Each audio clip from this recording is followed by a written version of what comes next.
devem olvidar as sublimes promessas do princípio, quando o pastor recompunha o rebanho disperso. Quando os companheiros, depois da ressurreição, refletiam no futuro, oscilando entre a dúvida e a perplexidade, eis que o mensageiro do Mestre lhes endereça aviso salutar, assegurando que o Senhor marchará diante dos amigos para a Galiléia, onde aguardaria os amados colaboradores a fim de assentarem as bases profundas no tratamento evangélico no porvir. Não nos cabe esquecer que, nas primeiras providências do apostolado divino, Jesus sempre se adiantou aos companheiros nos testemunhos santificantes. E assim acontece invariavelmente no transcurso dos séculos. O Mestre está sempre fazendo o máximo na obra redentora, contando com o esforço dos cooperadores apenas nas particularidades minúsculas do celeste serviço. Não vos entregueis às sombras da indecisão quando permanecerdes sozinhos ou quando o trabalho lhe agrade na estrada comum. Ide confiais e otimista. As provações salutares ou as tarefas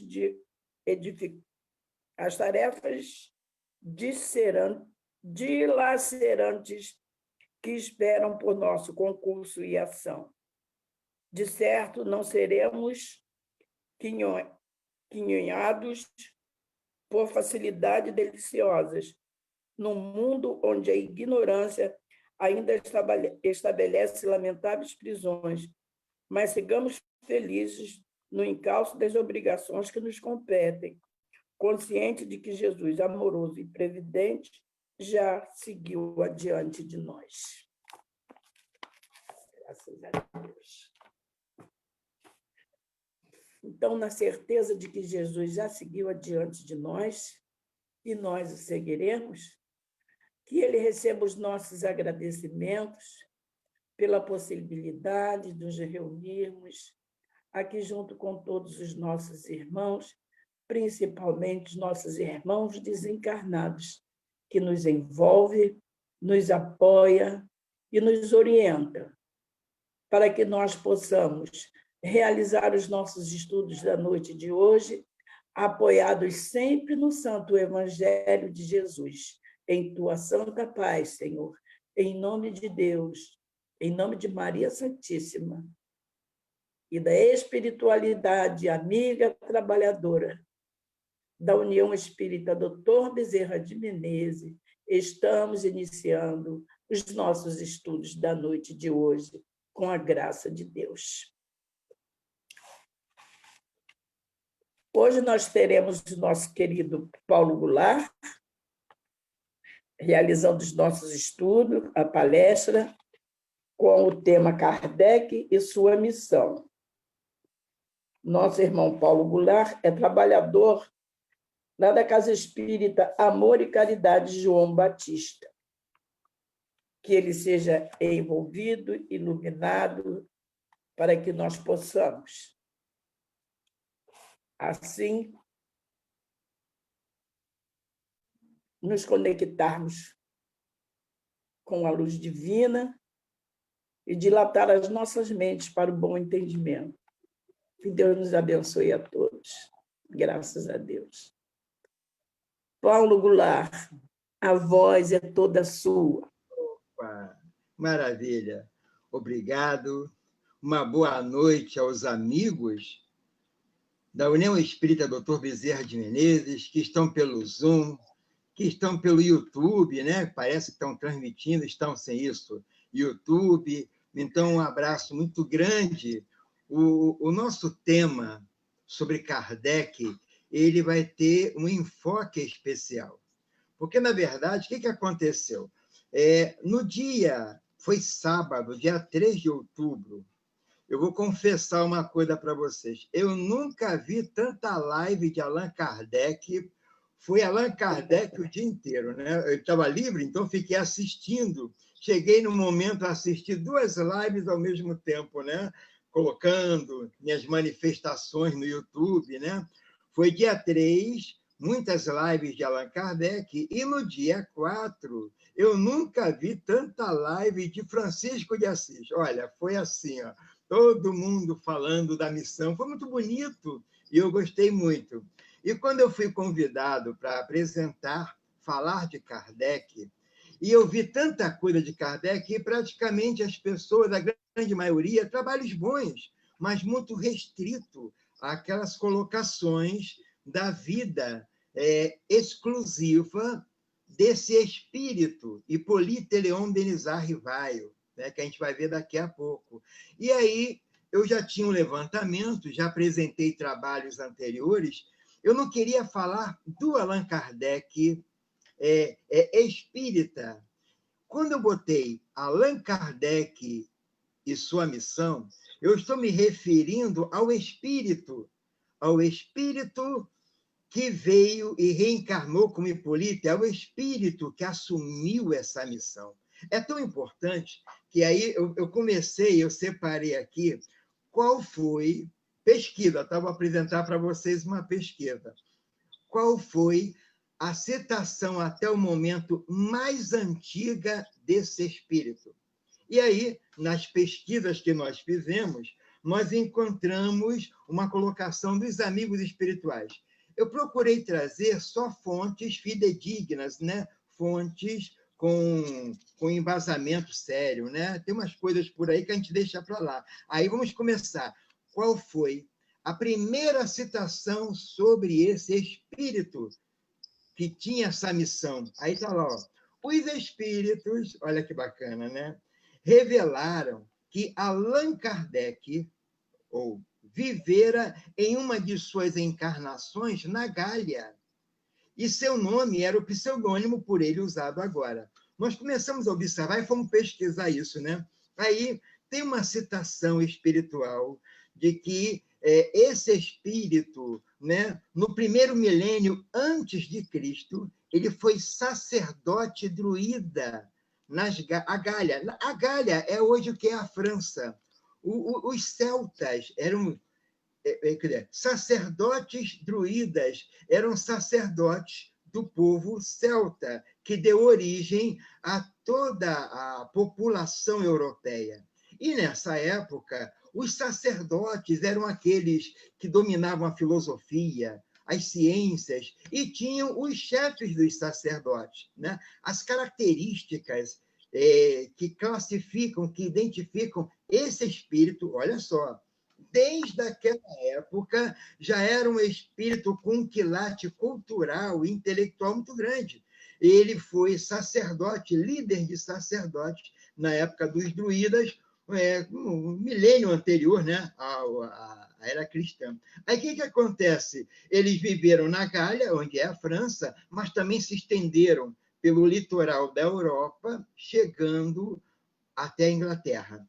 Os sacerdotes druidas, eles dominavam a filosofia, as ciências, e eles foram criando, são verdadeiros pesquisadores, e eles criaram, entre eles, especialistas. Bom, tinha um sacerdote exclusivo da filosofia, tinha um outro sacerdote que era só da natureza, tinha um outro sacerdote que era exclusivo de uma outra área, e tinha um líder que dominava todas as áreas, esse tinha essa característica, né? Então, é interessante que sobre os druidas não encontramos muitas coisas, não, a não ser as coisas, né, que foram encontradas em escavações e citações de outros povos, né?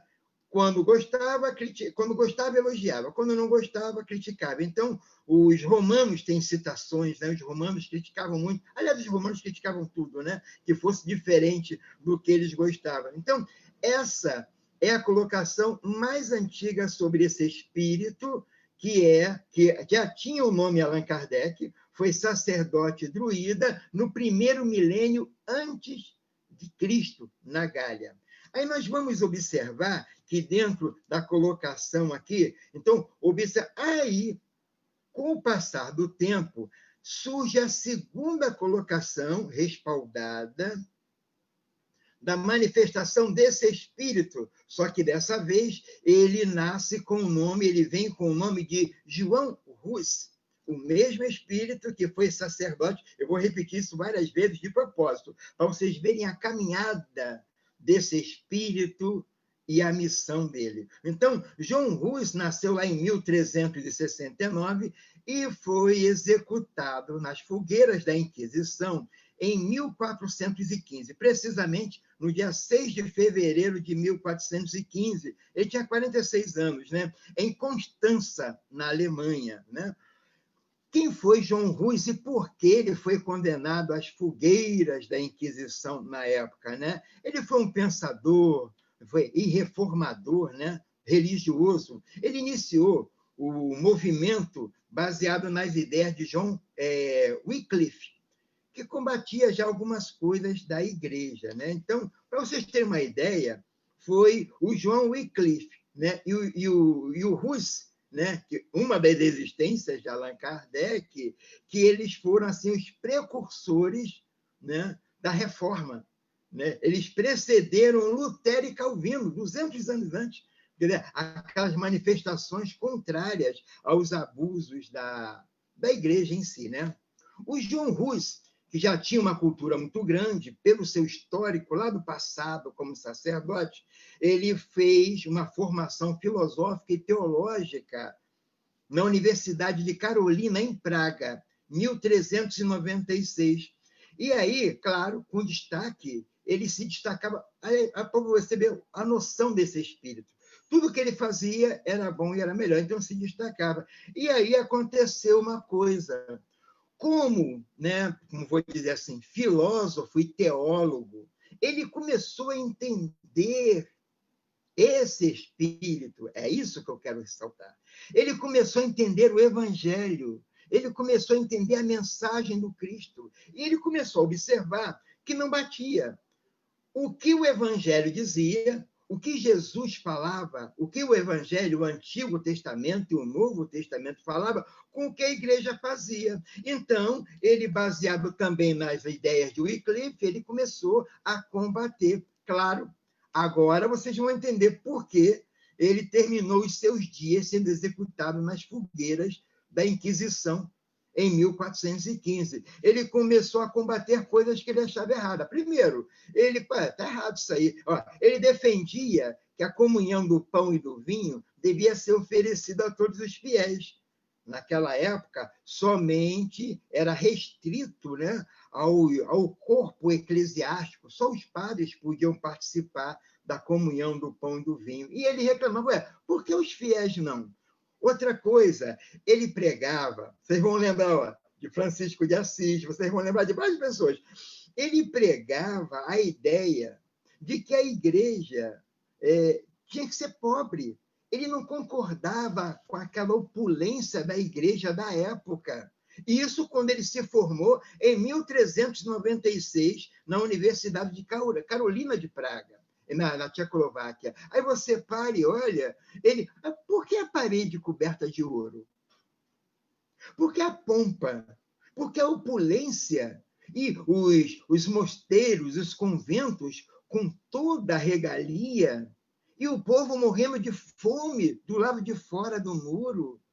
Lembra de alguém? Madre Teresa de Calcutá. Madre Teresa de Calcutá também não concordava. Quem viu o filme sabe disso, né? E outros, né? Aí, ou seja, a gente vai ver aqui. Aí aqui, defendia a comunhão, defendia uma igreja pobre, seguindo a mensagem do Cristo. E agora vem o ponto forte que o levou à fogueira, a ser condenado na fogueira da Inquisição, né? Ele criticava e não concordava com a venda da indulgência. O indivíduo aprontava todas, né? E outra coisa também, né? O envolvimento da igreja com a política. Isso aí já foi ideia do Wycliffe. Não tem nada a ver, ele defendia a ideia de que igreja é igreja, política é política. Ele não concordava com aquela coisa, porque em muitos lugares, né, o clero mandava no rei, mandava aquelas coisas da época, né? E aí ele bateu de frente, ele criticava a venda da indulgência e outros abusos da igreja. O indivíduo aprontava todas. Depois pegava uma boa soma de dinheiro, doava lá para o arcebispo, para o bispo e quem tivesse. Eles tinham um anel grande, né? Está no museu, não cheguei a ver, né? De cera. Então, o indivíduo culpado, criminoso, doava uma grande quantia para pagar a indulgência. O arcebispo pegava aquele anel, colocava assim na vela, na lamparina, né? Anel de cera, e timbrava aquele documento, né? Eliminando todos os débitos daquele indivíduo de acordo com o que ele deu em dinheiro para a igreja. E ele está errado, está errado. Aí começaram aquelas coisas e ele bateu de frente, ele não recuou na sua opinião, e temos aí esse espírito que foi sacerdote druida, que agora estava como João Rus, sendo executado nas fogueiras da Inquisição no dia 6 de fevereiro de 1415. Não se ouve mais falar desse espírito. Aí, eu adoro essas pesquisas, né? Aí nós vamos encontrar Humberto de Campos, no livro Cartas e Crônicas, que é uma beleza, precisamente no capítulo 28. Olha, eu vou passar trabalho para casa, tá? Para casa, tio Paulo, tá aqui, ó. Cartas e Crônicas, capítulo 28. O título da página é Kardec e Napoleão. Humberto de Campos cita que no dia 31 de dezembro de 1799 houve uma grande reunião na Latina, eles chamam de latinidade, né? Latinidade, a região dos países latinos, né? E aí, observa só, nessa reunião, né, estavam pessoas ilustres, deixa eu ver que o livro abriu aqui, só um minutinho. Aqui, isso! Nesta grande assembleia de espíritos superiores, espera, né? Grande assembleia, sábios e benevolentes marcharam na entrada significativa do novo século, né? Então, eles contam aqui, ó, antigas personalidades da Roma imperial, pontífices, guerreiros das Gálias, lembra das Gálias? Dos celtas? Estava aqui. Inclusive, Allan Kardec era um deles, mas tinha encarnado lá como João Rus. E ali vem falando os Césares, grandes sábios chineses, filósofos hindus, teólogos budistas, né? E ali, diante desses grupos que entravam, de repente entra um outro grupo. No deslumbrante espetáculo da espiritualidade superior, surge Sócrates, Platão, Aristóteles, né? Apolônio de Tiana, Orígenes, Hipócrates, Agostinho, grave esse nome, Augustinho, né? São Luís também, eu vou citar eles daqui a pouco. Agostinho, Fênelon, Giordano Bruno, Tomás de Aquino, né? São Luís de França, Vicente de Paulo, Joana d'Arc, Teresa d'Ávila, só diretoria, né? Os Pilates aqui só tinha fera, né? Mas depois vem um outro grupo.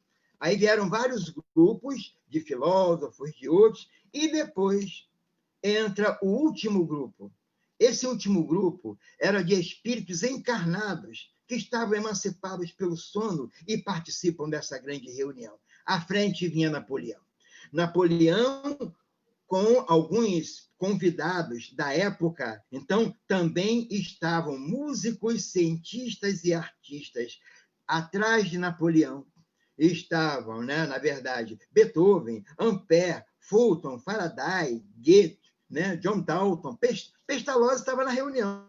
Ele estava encarnado, ele estava emancipado pelo sono. Pio VII, que era o Papa da época, que a gente vai falar nele daqui a pouco, é ele que o Napoleão manda, né, coroá-lo, né? Além de muitos outros, né, da prosperidade, da independência do mundo, e de repente os clarins tocam e entra um outro grupo de espíritos diferentes, né? Espíritos de um nível diferenciado. E entre esses espíritos estava um com a tiara, que era o que nós conhecemos como um missionário, né? Vamos dizer missionário, né?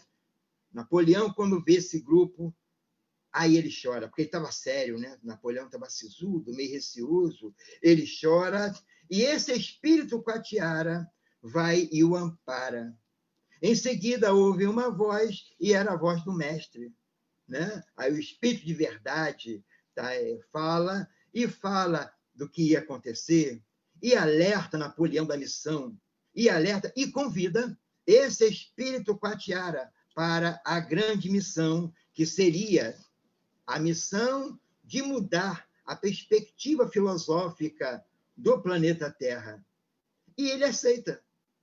No momento que ele aceita, né, começam os encerramentos da reunião, o pessoal vai se despedindo, é uma reunião muito especial, e aí, depois que ele aceita, encerra a reunião, o que acontece? Isso foi no dia 31 de dezembro de 1799, tá? As portas de um novo milênio. E aí, no dia 3 de outubro de 1804, o mensageiro da renovação renascia no abençoado lar de Lyon. Olha ele aí de novo.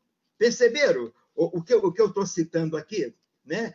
Ele, de João Rus até reencarnar de novo como Hippolyte Léon Benizar Rivail, foram 384 anos, porque ele foi executado em 1415 e ele volta em 1803. Olha que bacana, né? O mesmo espírito, é a terceira citação que eu estou dando desse espírito. Primeiro, como sacerdote druida. Segundo, como João Rus. E agora, precisamente, no dia 3 de outubro de 1804, ele reencarna como mensageiro, né? E num lar de Lyon. E o primeiro cônsul da República Francesa, que foi alertado sobre os cuidados da vaidade, das vitórias, das coisas, né? Ele vai e se perde, né? Então, no mesmo ano, 1804, no dia 18 de maio, Napoleão ordena ao Papa Pio VII que o coroe, né? Que seja como rei lá, né? O poderoso, né? E em outubro de 1804, Allan Kardec reencarna com a missão, né? Então, a gente observa as situações programadas pela espiritualidade. Isso é muito interessante, que a gente vai observar dentro das características. Agora sim, nós poderemos entrar no quadro da vida, do nascimento. Tem uma coisa curiosa sobre esse... Olha, eu estou falando do espírito. Tem que ficar bem claro isso. A caminhada do espírito, desde a citação mais antiga até agora. Então, ele nasce em Leão em 3 de outubro de 1804.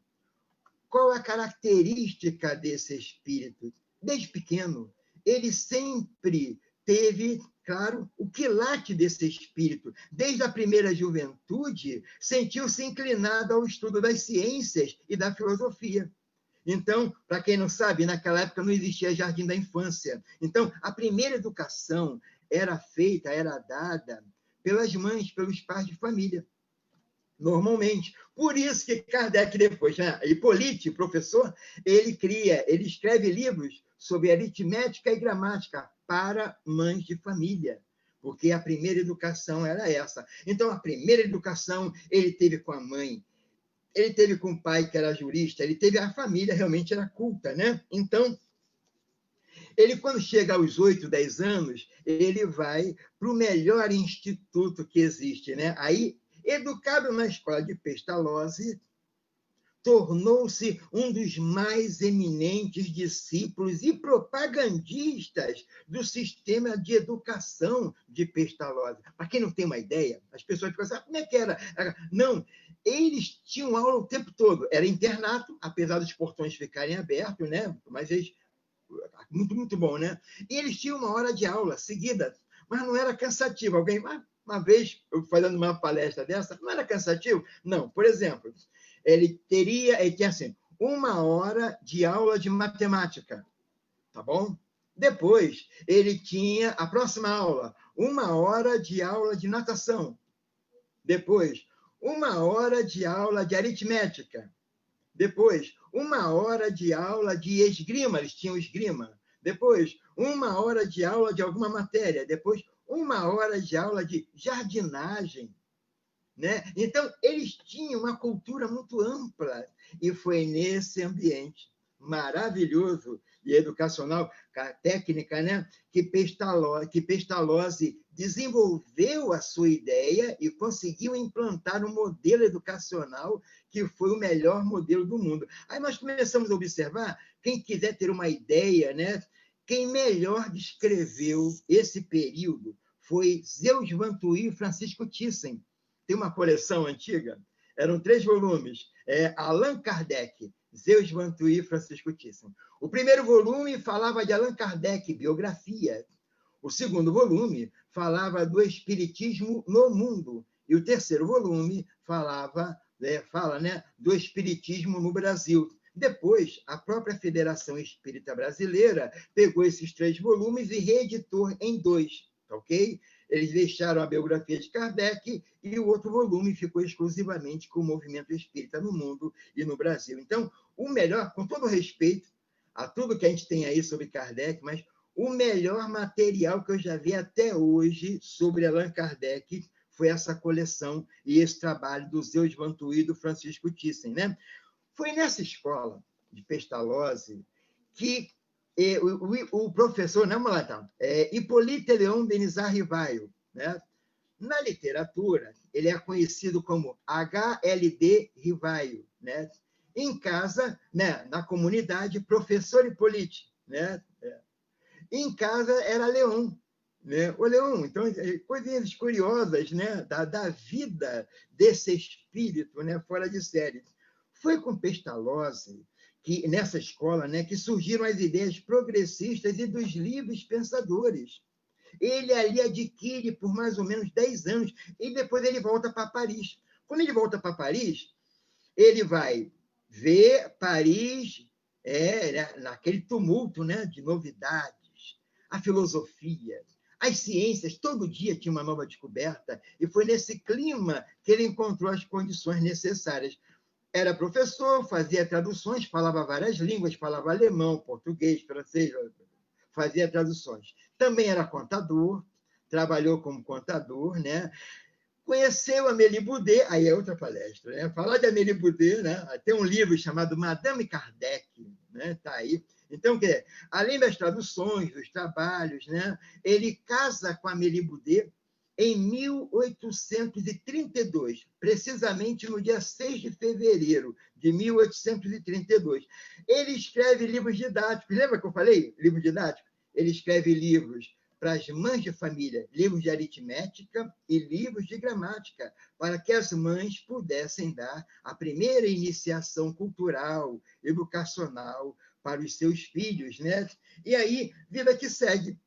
Vida que segue, agora é que vai começar o ponto forte que a gente começa a citar. Porque, na verdade, é o próprio Allan Kardec que cita no livro Obras Póstumas. Ele chama assim, minha primeira experiência no Espiritismo. Aí vem a colocação, quando ele volta, né, para Paris, né, os fenômenos. O senhor Fortier era amigo dele. E aí chega com muito, né? Olha, sob da última, as mesas giram. E ele não deu bola. Allan Kardec conhecia. Allan Kardec não, ainda não era Allan Kardec, desculpa. Era o professor Hippolyte. Ele conhecia magias, ele conhecia truques, ele tem que saber disso, ele já levou atenção. O Fortier procurou o professor Hippolyte, agora eu falei certinho, e disse, olha, tem uma novidade. Aí ele, qual a novidade? Né? As mesas, além de se mexerem, elas respondem. E aí, né, o nosso professor Hippolyte, uma cultura gigantesca, ele olha, sorri para o Fortier e diz, só acredito quando me provarem que as mesas têm cérebros e nervos para sentir. E não deu muita bola, deixou para lá. Mas, encontrando com o senhor Carlotte, eu vou falar um montão de nome assim agora, tá? Carlotte, Gautier, Pelenezon, Didier, se prepara, né?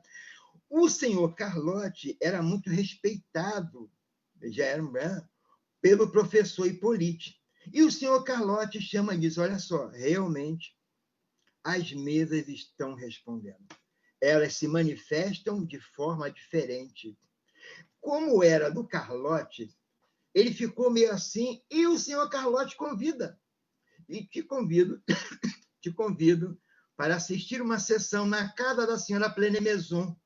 Os médiuns, na época, eram as meninas Boudin, já viu, né? Fortier, Carlote, Plené-Maison, né? Por aí vai, né? A Jafé veio depois. Aí ele aceita o convite em respeito ao senhor Carlote. E ele vai e fica num canto olhando. O filme é legal, né? Que o filme mostra isso. E ele fica olhando, aí daqui a pouco ele vai. E aí, sabe aquela sementinha lá de trás? Lembram da reunião de 31 de dezembro de 1799, quando ele aceita a missão? Ele olha aquele fenômeno, e tem aqui as citações de obras póstumas, ele vê algo mais, ele consegue ver naquela mesa respondendo, e ele faz pergunta e a mesa responde, ele vê algo mais que uma simples distração e diversão noturna nos salões parisienses. Ele vê algo que o projeta para o futuro. É lindo, né? Chega a ser emocionante. E ele começa a frequentar, começa a acompanhar, começa a observar as coisas, fazer anotações, né? E aí ele tem as primeiras mensagens, né? Primeiro, sobre o seu espírito protetor. Não é o guia espiritual, não. É sobre o seu espírito protetor. Foi no dia 11 de dezembro de 1855. E ele fala sobre quem é o meu protetor. Aí responde, como é que eu vou saber se eu estou com um protetor? E aí os espíritos respondem, pela satisfação que você vai sentir naquilo que você faz. Nesse momento, é porque você está realizando as orientações do seu espírito protetor. E aí acontece um outro fato interessantíssimo. Em 1856, precisamente no dia 25 de março, Allan Kardec, perdão, de novo, né? Ainda não era Kardec, é o hábito, né? Hipólito Leão Denis Arrivaio, ele é apresentado ao espírito a verdade. E ocorre um diálogo muito interessante nesse diálogo, né? O meu filho diz que eu não posso dar spoiler, né? Não pode dar spoiler, pai. Então, vão lá, pegam obras póstumas e leiam, né? Meu Guia Espiritual, 25 de março de 1856. É um diálogo extenso, muito interessante, né? Aí acontece uma outra coisa interessante. Um ano antes, né? Dia 30, praticamente um ano, dia 30 de abril de 1856, esse espírito, professor Hipólito, ele tem a primeira revelação da missão dele, né? E ele fica, né? Ele fica na casa do senhor Rusteng, né? A médium já era a senhorita Jafé, já não foram as meninas Baudin, já foi a senhorita Jafé. E aí ele vai. Quem respondeu foi Hahnemann. Hahnemann que respondeu. Ele pergunta, olha o que ele pergunta. Vocês lembram do nosso tema? Né? Allan Kardec e sua missão. Ele pergunta, outro dia, disseram-me os espíritos que eu tinha uma importante missão a cumprir e me indicaram o seu objeto. Desejaria saber se isso se confirma. Essa foi a primeira mensagem sobre a missão. E Hahnemann responde, né? Hahnemann também estava na reunião. Todo mundo estava naquela reunião, né? Sim, sim. E se observar, olha só, e se observares as tuas aspirações e tendências e o objeto quase constante das tuas meditações, não te surpreenderás com o que te foi dito. Tens que cumprir aquilo com que sonhas desde longo tempo. É preciso que nisso trabalhes ativamente para estares pronto, pois mais próximo do que pensas vem o dia. Ou seja, o momento da sua missão está se aproximando. Nós vamos começar a observar, dentro desse quadro, que as coisas começam, os cadernos, as declarações. E tem uma colocação interessante que ele faz. Aí, depois, isso foi em abril. Em junho, ele tem uma outra reunião e ele já tinha sido apresentado ao Espírito Verdade, e o Espírito Verdade ia separar 15 minutos por mês para ele, né? Tem outras coisas para fazer. Tá, aí tá lá. Aí ele vai e aproveita. Aí não é Kardec ainda, o professor Hippolyte. Ele questiona de novo sobre a missão. E agora? Ao Espírito Verdade. E aí vem a segunda declaração. A segunda está também no Obras Póstumas, né? Confirmo o que te foi dito, mas recomendo-te muita descrição. E se quiseres sair-te bem, tomarás mais tarde conhecimento das coisas que te explicarão o que ora te surpreendes. Não esqueças que podes triunfar ou falir.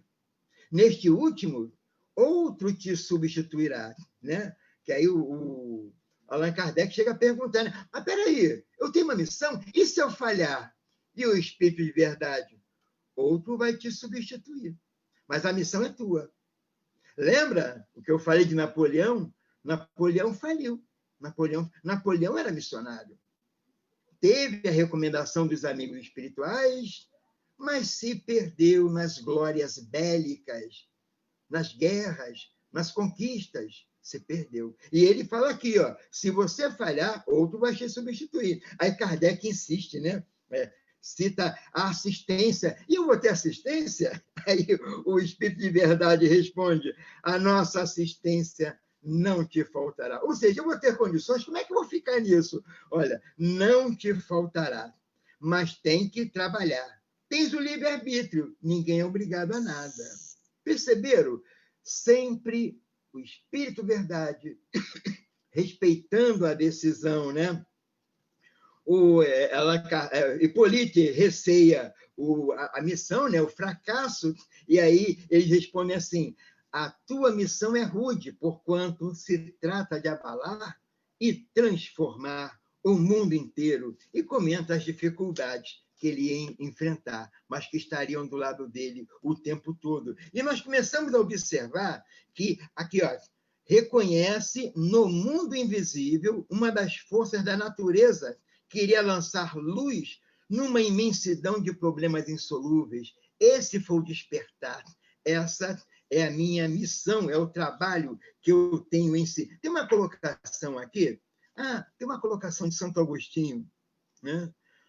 Na época que estavam formando. Olha, lembra de Santo Agostinho?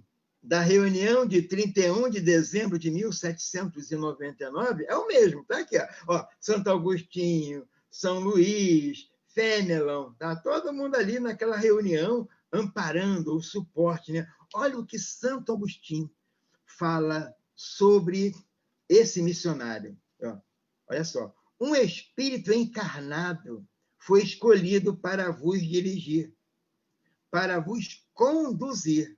Submetei-vos com respeito, não às suas ordens ou às suas leis, porque ele não dá ordens, mas aos seus desejos. Esse chefe, Santo Agostinho chama o professor Hippolyte de chefe. Né?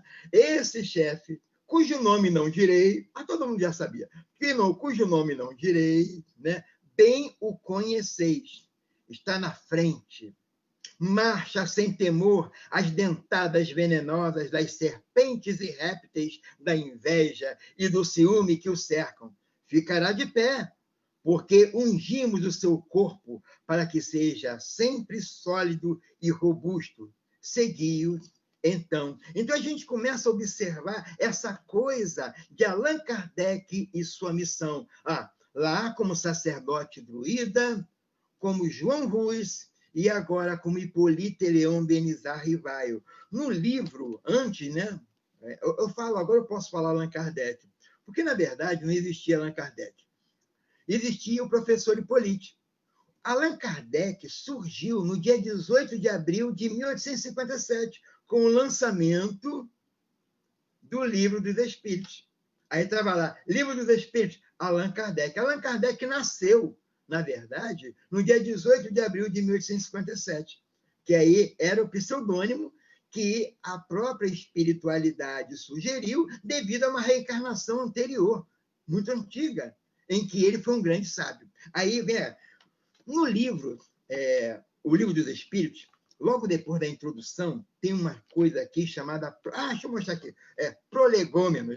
Tá. Inclusive, está ali a marquinha, está vendo aí? Que beleza? Prolegômenos. Prolegômenos tem uma colocação muito interessante, que é os espíritos mandam uma carta para ele, né? Quem é que assina a carta? Lembram da reunião? Olha só quem assina a carta. São João Evangelista, Santo Agostinho, assina a carta. São Vicente de Paulo, São Luís, né? O Espírito da Verdade, Sócrates, Platão, Fénelon, Franklin, Swedenborg, e etc. Esse etc. aqui são mais 15 nomes, né? Só a diretoria. Você observa que, na verdade, é aquele momento mágico. Nós estamos... Olha o que os amigos espirituais dizem para ele na carta. Ocupa-te, está em...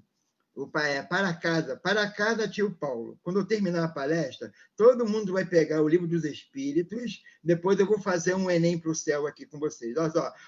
Prolegômenos, leiam Prolegômenos, né? Diz assim, ocupa-te, cheio de zelo e perseverança do trabalho que empreendeste com o nosso concurso. Percebeu? Com o nosso concurso, né? Pois esse trabalho é nosso. Ele estava sendo a ferramenta que Jesus ofereceu e ele aceitou a proposta lá naquela noite, no final do outro século, né? E aqui, nele, pusemos as bases de um novo edifício que se eleva e que um dia, que coisa linda, né? Que um dia há de reunir todos os homens no mesmo sentimento de amor e caridade. Mas antes de o divulgares, revelo-emos juntos, a fim de lhe verificarmos todas as minúcias. E, na verdade, acontece uma coisa interessante. O Livro dos Espíritos não é esse, não. O Livro dos Espíritos, primeiro veio o Livro dos Espíritos, com 501 perguntas. Depois foi revisto, reformado, com a ajuda dos amigos espirituais. O Evangelho não foi esse, não. O primeiro livro do Evangelho foi Imitação do Evangelho segundo o Espiritismo. E aí, mais revisão, mais trabalho. Então, ele estava trabalhando o tempo todo, né? Olha o que eles dizem. Estaremos contigo sempre que o pedirdes para te ajudarmos nos teus trabalhos, porquanto esta é apenas uma parte da missão que te está confiada e que já um de nós te revelou. Nesse momento, se estava trabalhando o Livro dos Espíritos. Nós começamos a observar que dentro da sequência trazida pelos amigos espirituais, olha lá, Livro dos Espíritos, 1857, depois foi reformado. Livro dos Médiuns, 1861, Evangelho, que depois também foi reformado, O Céu e o Inferno, 1865, a Gênese, a Revista Espírita, que foi criada no mesmo ano da Sociedade Espírita Parisiense. Então, não parava. Né? Quem um dia for ler o livro que eu citei, do Zeus Van Tuyl e do Francisco Thyssen, vai observar que ele dormia de madrugada e acordava de madrugada. Então, esse é o espírito que a gente está apresentando, né? A minha missão. E a gente, né, observa, claro, com o alerta do doutor Demeure, né, a gente detecta que ele foi alertado a diminuir os trabalhos, né? Ele ficava de noite respondendo as cartas. Aí, por quê? Além do trabalho, a luz naquela época era de vela, de lamparina de querosene ou de uma outra substância oleosa que fazia muita fumaça. E ele, então, lia as cartas de noite, com aquela iluminação e aquela fumaceira. Por isso que as paredes eram escuras, por causa da fumaça que as velas e lamparinas com substâncias voláteis, aquela coisa, né? E ele já estava doente, teve um problema muito sério. E o doutor Demer diz para ele, para com as cartas. Aí, no filme dá para ver a Madame Kardec, Amélie Gabrielle Boudet, assume as cartas. E aqui no finalzinho, antes de eu citar outras coisas, olha o que os amigos espirituais falam sobre esse espírito, né? Com a perseverança é que chegarás a colher os frutos de teus trabalhos. O prazer que experimentarás vendo a doutrina propagar-se e bem compreendida será uma recompensa cujo valor integral conhecerás, talvez mais no futuro do que no presente. A gente começa a observar que é a coisa do que nós estamos presenciando agora. Por isso que essa gratidão a Kardec, né? Eu tenho um sentimento, quando eu falo de Kardec, eu me emociono, né? Fizemos homenagem já, antigamente, Semanas Espíritas, Semana de Kardec. Kardec tem a música, né? Kardec, muito mais que um codificador. Então, você vê o que late desse espírito, com todas as dificuldades, né? Depois eu vou fazer uma citação aqui ainda, antes de terminar. Eu estou sem noção do tempo, mas para mim ainda faltam 2 minutos, né? Aqui, pelo menos eu está aqui. Aí está assim, lembra-te, olha o que os amigos espirituais falam, lembra-te de que os bons espíritos só dispensam assistência aos que servem a Deus com humildade e desinteresse, e que repudiam aqueles que vão para... Kardec, agora é Kardec, agora não é para Hipólito, não. Ele já estava desprendido, ele já tinha uma noção dos trabalhos que iam ocorrer, né? E nos momentos finais, né, antes do desencarne, ele tem a consciência, né, da livraria, dos livros, das cartas, das correspondências, né? E até, agora, antes de, com o desencarne, o trabalho, eu gostaria de fazer aqui uma extensão dessa homenagem, né? A extensão dessa homenagem é a Camille Flammarion, Leon Denis, né, e Gabriel Delany, fiéis continuadores da obra de Kardec. Com o retorno à pátria espiritual de Allan Kardec, né? Vocês citaram, vocês perceberam? Eu não falei em Lemarie. Lemarie se perdeu, né? Se não fosse o pulso forte de Gabrielle, Amélie Gabrielle Boudet, né? Se não fosse o pulso forte de Madame Kardec, né? E a ajuda desses companheiros, a doutrina teria se perdido, né? Lemarie se perdeu com propostas e se envolveu com escândalos. Quem lê o livro vai saber disso, né? Quem conhece, né? E começou a incorporar coisas, e os próprios espíritas sérios, por isso que eu falei, Flammarion, Denis, Delany, né? Fiéis continuadores da obra de Kardec que nós temos até hoje, né? E Amélie Boudet, até o momento ali, ó, seguindo, acompanhando, não deixando enxertias, não deixando, mantendo essa pureza doutrinária que nós encontramos hoje. Então, com todo o agradecimento a Amélie Boudet, Flammarion, Denis, Delany, nós observamos. Obrigado, Kardec. Por isso que o tema é Allan Kardec e sua missão. Esse espírito que continua nos abraçando. Quando a doutrina espírita completou 100 anos, em 1957, ele mandou uma mensagem. Allan Kardec mandou uma mensagem, né? Parabenizando, que estava gostando, que lamentava, às vezes, ainda ser um grande desconhecido de alguns, mas que o trabalho continuasse, porque a batuta do mestre estava na frente. E essa visão do Cristo, na visão tríplice, científica, filosófica, com repercussão religiosa, é o que nós defendemos até hoje. Então, parabéns, obrigado, Kardec, parabéns à União Espírita Dr. Bezerra de Menezes por esse trabalho fora de série, né? Por essa homenagem a esse espírito, percebeu? Nós falamos de um espírito na sua caminhada e na sua fidelidade ao compromisso assumido com Jesus e que mantém até hoje. E está contando conosco, com todos nós que trabalhamos e divulgamos esta doutrina de amor e de luz. Que a paz do meigo nazareno nos envolva agora e sempre, graças a Deus.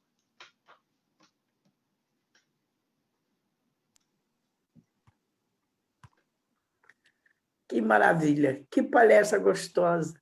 Como é bom a gente saber um pouco mais do Kardec, não é? Porque esses dias, até conversando com as meninas, eu falei, tem vezes que eu olho para o livro assim, olho para a foto do Kardec e fico olhando bem dentro do olho dele. Para dizer, Kardec, você... Hein? Pô, muito bom, adorei a palestra, deliciosa. Então, nós agradecemos a você, Paulo, nosso irmão, com a esperança de que você possa voltar outras vezes, nos dar esse prazer de estar em nossa companhia, participando dos nossos estudos e trazendo mais esclarecimentos para nós. Que Deus te abençoe sempre, que você possa voltar. Okay? Então, vamos agradecer primeiramente ao nosso Pai, nosso Criador, sabedor de todas as coisas, que está tão sempre, toda a vida, Senhor, nos amparando, enviando os seus trabalhadores, seus mensageiros, através de Jesus, através desses nossos irmãos que tanto nos querem bem e que vêm trazer as suas experiências, as suas experiências, as suas mensagens, para que nós possamos absorver no fundo de nosso coração, do mais puro dos nossos sentimentos, esses ensinamentos que, seguidos, nos levarão sempre pelo caminho ao encontro de Deus, nosso Pai, um dia, assim como Jesus o foi. Agradecemos a espiritualidade amiga, aos nossos guias protetores. Agradecemos, Senhor, por termos a oportunidade de chegar ao nosso conhecimento essa doutrina tão maravilhosa. E agradecemos por termos realizado o nosso estudo em homenagem ao nosso querido Allan Kardec. Que Deus nos abençoe sempre. Que Jesus continue conosco hoje e sempre. Que assim seja. Graças a Deus.